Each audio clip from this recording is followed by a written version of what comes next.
Halo, Assalamualaikum warahmatullahi wabarakatuh. Kembali lagi di channel Caila. Di sini saya akan membawakan cerita tentang sebuah warung Padang yang menggunakan pesugihan.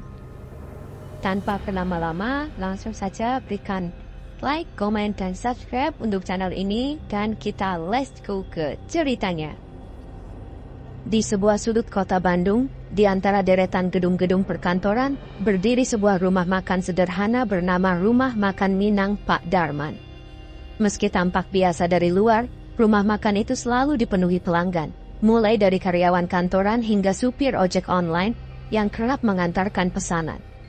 Kesuksesannya membuat rumah makan ini terkenal, tetapi ada satu aturan yang selalu ditekankan oleh pemiliknya Pak Darman.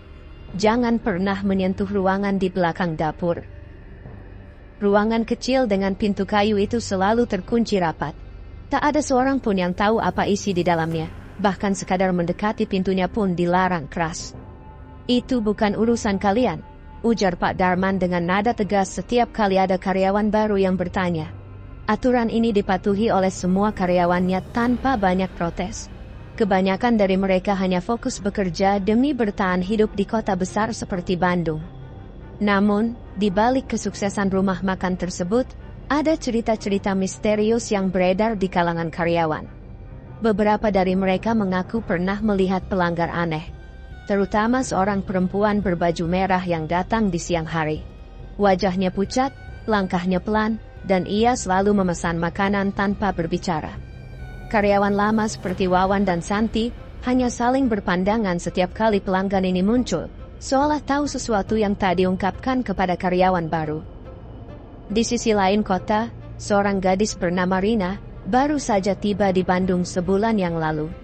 Ia berasal dari sebuah desa kecil di Sumatera Barat, merantau ke ibu kota Jawa Barat dengan harapan mengubah nasibnya. Namun, kehidupan di Bandung tidak semudah yang ia bayangkan. Dengan hanya bermodalkan ijazah SMA dan sedikit pengalaman kerja, Rina kesulitan mendapatkan pekerjaan. Ia sudah melamar di berbagai tempat, tapi tak satu pun yang menerimanya. Tabungan yang ia bawa dari kampung halaman mulai menipis. Biaya kos kecilnya di kawasan Kebon Kawung menjadi beban yang semakin berat. Suatu pagi, setelah semalaman tidak bisa tidur karena memikirkan bagaimana caranya bertahan hidup, Rina memutuskan untuk kembali berkeliling mencari pekerjaan. Saat berjalan di sebuah jalan kecil, matanya menangkap tulisan di depan Rumah Makan Minang Pak Darman. Dicari karyawan. Rina berhenti dan membaca tulisan itu berulang-ulang. Ia ragu sejenak, tapi akhirnya memutuskan untuk masuk. Aroma rendang yang kuat langsung menyeruak, membangkitkan rasa lapar di perutnya yang kosong sejak pagi. Di dalam, rumah makan itu masih sepi karena operasional baru dimulai. Di belakang meja kasir, seorang pria parubaya dengan wajah ramah menyapanya. "Mau melamar kerja?" tanya pria itu, yang ternyata adalah Pak Darman. "Iya Pak," jawab Rina dengan suara pelan. Ia lalu menyerahkan berkas lamaran yang sudah ia siapkan. Pak Darman membaca sekilas, lalu tersenyum. "Kamu bisa mulai besok. Tapi ada satu aturan yang harus kamu patuhi," ujar Pak Darman sambil menatap mata Rina lekat-lekat. "Jangan pernah mencoba masuk ke ruangan di belakang dapur. Itu bukan urusanmu. Mengerti?" Rina mengangguk meski hatinya bertanya-tanya, apa yang sebenarnya ada di balik pintu itu? Namun ia memilih untuk tidak memikirkan terlalu jauh. Baginya, pekerjaan ini adalah harapan terakhir untuk bertahan hidup di Bandung. Besok adalah awal yang baru bagi Rina di Rumah Makan Minang Pak Darman, meski ia tidak tahu bahwa langkah kecil itu akan membawanya ke dalam misteri yang tak pernah ia bayangkan. Keesokan harinya, Rina mulai bekerja di Rumah Makan Minang Pak Darman. Ia disambut oleh 3 karyawan lain, Wawan, Basri, dan Santi. Mereka adalah orang-orang yang ramah, dan segera mengajarkan Rina seluk-beluk pekerjaannya. Wawan bertugas melayani pelanggan, Basri di bagian dapur, dan Santi mengurus kebersihan meja. Meski awalnya canggung, Rina merasa diterima di tengah mereka. "Selamat datang di tim sibuk ini," ujar Wawan sambil tertawa, mengangkat tumpukan piring kotor. Kerja di sini memang berat, tapi kalau kamu butuh bantuan, jangan ragu tanya kami. Hari pertama Rina dipenuhi dengan pekerjaan fisik yang melelahkan. Ia harus membantu mencuci piring, menyapu lantai, dan sesekali membantu Basri menyiapkan bumbu. Rumah makan itu hampir selalu penuh pelanggan, terutama di jam makan siang. Meski begitu, Rina bersyukur memiliki pekerjaan yang bisa membantunya membayar kos dan memenuhi kebutuhan sehari-hari. Namun, ada satu hal yang terus membuatnya merasa tidak nyaman. Ruangan kecil di belakang dapur. Ruangan itu selalu terkunci rapat, dan tak ada satupun karyawan yang berani mendekatinya. Setiap kali Rina melintas di depan ruangan itu, ia merasa seperti ada sesuatu yang mengawasi dari dalam. Tetapi, ia berusaha mengabaikannya. Saat makan siang bersama di dapur, Rina akhirnya memberanikan diri bertanya. Ruangan di belakang itu, isinya apa sih?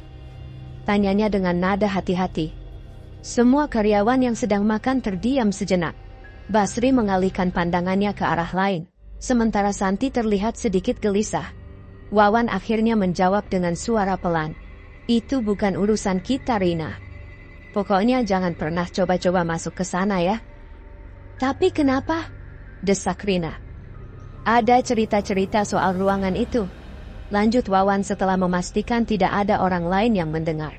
Kadang kalau malam kita bisa dengar suara-suara aneh dari dalam ruangan itu. Suara langkah kaki, atau suara orang menangis. Pak Darman bilang, itu cuma angin. Tapi menurutku, ada yang lebih dari itu. Basri yang sedari tadi diam akhirnya bersuara. Aku pernah dengar suara orang tertawa dari dalam ruangan itu. Padahal cuma aku dan Pak Darman yang masih di sini malam itu. Aku nggak tahu itu suara apa, tapi aku nggak pernah mau dekat-dekat lagi. Rina merinding mendengar cerita itu. Namun ia mencoba meyakinkan dirinya sendiri bahwa itu hanya cerita kosong untuk menakut-nakuti karyawan baru. Ia tetap fokus bekerja dan berusaha mengabaikan rasa penasarannya. Di hari-hari berikutnya, Rina mulai terbiasa dengan rutinitas di rumah makan. Ia menikmati bekerja bersama Wawan, Basri, dan Santi, meski pekerjaan itu melelahkan. Tapi rasa tidak nyaman itu tidak pernah benar-benar hilang. Setiap malam, ketika ia pulang ke kos, pikirannya selalu kembali pada ruangan di belakang dapur. Pada suatu malam, ketika rumah makan sudah tutup dan para karyawan sedang membersihkan dapur, terdengar suara seperti langkah kaki dari arah ruangan kecil itu. Semua orang terdiam. Wawan dan Basri saling berpandangan dengan wajah tegang, sementara Santi bergegas keluar, mengaku ingin pulang lebih dulu. "Kamu dengar itu?" tanya Rina dengan suara bergetar. Wawan hanya mengangguk pelan. "Sudah biasa, anggap saja kamu tidak mendengar apa-apa." Rina tidak tahu harus percaya pada siapa. Ia mencoba meyakinkan dirinya bahwa suara itu hanyalah hewan, atau mungkin suara pipa air. Tetapi, di dalam hatinya, ia tahu ada sesuatu yang lebih besar, sedang disembunyikan di rumah makan Minang Pak Darman. Sesuatu yang mungkin bisa mengubah hidupnya selamanya. Malam itu, Rina kembali ke kamar kosnya dengan tubuh lelah setelah seharian bekerja. Namun pikirannya tidak tenang. Suara langkah kaki dari ruangan belakang rumah makan terus terngiang di telinganya. Meski mencoba untuk tidur, rasa penasaran bercampur takut membuatnya terjaga. Ketika akhirnya ia terlelap, mimpi buruk datang menghampirinya. Dalam mimpinya, Rina melihat dirinya berdiri di depan ruangan kecil di belakang dapur. Pintu kayu yang biasanya terkunci rapat itu tiba-tiba terbuka perlahan, memperlihatkan kegelapan yang pekat di dalamnya. Dari kegelapan itu, muncul seorang perempuan berbaju merah, dengan rambut panjang yang menutupi wajahnya. Perempuan itu berjalan pelan ke arah Rina, sambil berbisik, "Jangan masuk, atau kau tidak akan keluar lagi." Rina terbangun dengan nafas terengah-engah, dan tubuh berkeringat dingin. Pagi harinya, ia menceritakan mimpinya kepada Santi saat mereka sedang memotong sayuran di dapur. Wajah Santi berubah pucat. "Kamu juga mimpi perempuan berbaju merah itu?" tanya Santi pelan. Rina terkejut. "Maksudmu, kamu juga pernah bermimpi seperti itu?" Santi mengangguk. "Bukan cuma aku. Wawan dan Basri juga pernah cerita kalau mereka mimpi yang sama. Bahkan beberapa pelanggan lama katanya pernah melihat perempuan itu di sekitar rumah makan. Percakapan mereka terhenti ketika Pak Darman masuk ke dapur. Wajahnya terlihat serius, seperti biasa. Namun kali ini ada sesuatu yang berbeda. Ia menatap Rina lama, seolah tahu apa yang sedang dibicarakan. Kerja yang fokus, jangan pikirkan hal-hal yang tidak penting, ujarnya dingin sebelum keluar dari dapur. Hari-hari berikutnya suasana semakin ganjil. Rina mulai sering mendengar suara-suara aneh dari arah ruangan belakang, bahkan di siang hari ketika rumah makan ramai oleh pelanggan. Suara langkah kaki, bisikan halus, dan sekali waktu, ia merasa ada yang mengawasinya. Tetapi setiap kali ia mencoba melihat ke arah pintu kayu itu, ia tidak menemukan apa-apa. Pada suatu malam, Rina yang sedang membersihkan meja di ruang makan mendengar sesuatu yang membuat bulu kuduknya berdiri. Suara perempuan menangis lirih terdengar dari arah ruangan belakang. Ia mendekat perlahan, mencoba memastikan asal suara itu. Tapi saat ia hampir sampai di depan pintu, Wawan tiba-tiba menariknya pergi. "Kamu mau apa?" bisik Wawan dengan nada panik. "Kita dilarang ke sana, ingat." "Tapi aku dengar suara," jawab Rina dengan gemetar. "Biarkan saja," jawab Wawan tegas. "Suara itu bukan urusan kita." Namun rasa penasaran Rina semakin tak terbendung. Ia mulai memperhatikan Pak Darman lebih dekat. Setiap malam Jumat, Pak Darman selalu terlihat keluar dari ruangan kecil itu dengan wajah yang berbeda. Lebih lelah, lebih serius, dan matanya terlihat merah, seperti kurang tidur. Ketika ditanya oleh Wawan atau Basri, Pak Darman hanya menjawab singkat, "Jangan banyak tanya, fokus pada pekerjaan kalian." Puncaknya terjadi pada malam Jumat berikutnya. Saat rumah makan sudah tutup dan para karyawan sedang bersiap untuk pulang, terdengar suara gaduh dari ruangan belakang. Kali ini bukan hanya langkah kaki, tapi juga suara barang jatuh, disusul oleh tawa lirih yang tidak wajar. Semua orang terdiam. "Kita harus lapor polisi," ujar Santi dengan nada panik. "Tidak," potong Basri. "Kita tidak tahu apa-apa. Kalau kita ikut campur, kita sendiri yang akan kena masalah." Namun bagi Rina, kejadian malam itu adalah titik balik. Ia tidak bisa lagi mengabaikan rasa takut dan penasaran yang terus menghantuinya. Ia tahu ada sesuatu yang sangat salah di rumah makan itu, dan ia harus menemukan jawabannya, meski itu berarti menghadapi bahaya yang mungkin mengancam nyawanya. Malam itu, rasa takut bercampur penasaran menguasai pikiran Rina. Ia tahu, jika terus memendam pertanyaan ini, ia tidak akan pernah tenang. Setelah memastikan rumah makan sepi dan semua karyawan sudah pulang, Rina memutuskan untuk kembali. Ia bersembunyi di belakang gang sempit dekat rumah makan, menunggu hingga lampu-lampu mulai dimatikan. Sekitar pukul 11 malam, ia melihat sosok Pak Darman keluar dari ruang makan utama, menuju ruangan kecil di belakang dapur. Pak Darman membawa sesuatu, seperti sebuah mangkuk besar yang ditutupi kain hitam. Hatinya berdebar keras. Ia memutuskan untuk menunggu sampai Pak Darman selesai dan meninggalkan ruangan itu. Setelah beberapa waktu, lampu depan rumah makan mati, menandakan bahwa Pak Darman sudah keluar. Dengan langkah pelan, Rina menyelinap masuk melalui pintu samping yang tidak terkunci. Aroma aneh menyeruak di dalam ruangan. Bau amis bercampur dengan aroma dupa. Ketika sampai di depan pintu kayu ruangan kecil, Rina merasa tangannya gemetar. Ia mencoba mendorong pintu, tetapi terkunci. Namun, saat ia meraba-raba pintu, ia menemukan kunci cadangan tergantung di sisi dinding dapur. Dengan perlahan, ia membuka pintu tersebut. Ruangan kecil itu gelap, hanya diterangi oleh nyala lilin di sudut. Di dalamnya ia melihat meja kayu dengan mangkuk besar yang tadi dibawa Pak Darman. Di dalam mangkuk itu ada cairan merah pekat, bercampur sesuatu yang terlihat seperti rambut. Di atas meja, ada foto-foto karyawan rumah makan, termasuk foto dirinya. Foto-foto itu diletakkan dalam posisi melingkar di sekitar mangkuk, seperti bagian dari sebuah ritual. Tiba-tiba, Rina mendengar suara langkah kaki di belakangnya. Ia berbalik cepat, dan melihat sosok perempuan berbaju merah, berdiri di ambang pintu. Wajahnya tetap tidak terlihat jelas, tertutup oleh rambut panjang. Perempuan itu mengulurkan tangannya, seolah meminta sesuatu, tetapi tidak berkata sepatah kata pun. Ketakutan membuat Rina melangkah mundur, tetapi kakinya tersandung kursi, dan ia jatuh. Perempuan itu semakin mendekat. Rina mencoba berteriak, tetapi suaranya terhenti ketika tiba-tiba perempuan itu lenyap begitu saja. Dengan napas terengah-engah, Rina berdiri dan segera keluar dari ruangan itu.